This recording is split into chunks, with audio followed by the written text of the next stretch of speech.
I've learned a lot from Aquinas personally.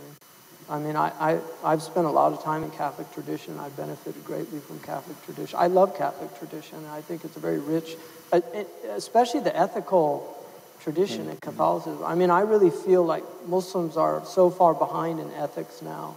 And part of it is because the ethical tradition has been destroyed in a lot of ways. I think the Iranians still have a strong ethical tradition in Persia, but the Sunni Muslims, by and large, their ethics is very, very, it doesn't have, I mean, I'll give you an example. I do not believe that any medieval scholar would have ever justified suicide bombing. I do not believe that any of them would have concluded that this is actually permissible by Islam. And the Shia have been pretty consistent in not permitting it.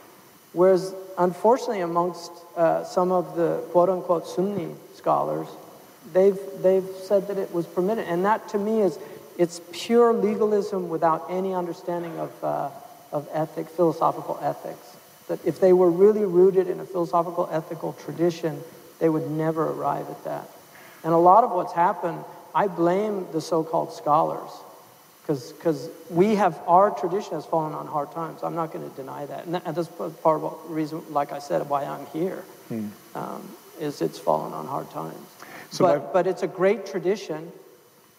It can benefit from other traditions, especially in the modern period, because Christianity has grappled with things. Judaism has grappled with things. I mean, Judaism was forced to live for long periods of time as minorities, oppressed minorities, in societies that were very, very vehemently against them. And yet they survived. I mean, they lost a great deal. I think the Holocaust was a devastating blow to Judaism, but the Jewish tradition is still a very vibrant intellectual tradition. And I think there's still, you're an example of that. I think there are still world-class theologians in the Christian tradition and ethicists that are working at a high level. And part of the reason why I started that college was in the hopes of inspiring some young people to take that route and help to restore our tradition. Because we have, I believe, as somebody who I think knows Western tradition, I'm not a master of it by any stretch, but I'm familiar with it. And I know Muslim tradition much better, I think, because I've just really immersed myself in it for 30 years. My father, who knows Aquinas very well, read a great deal of Ghazali and said to me, I don't think the West ever produced a Ghazali.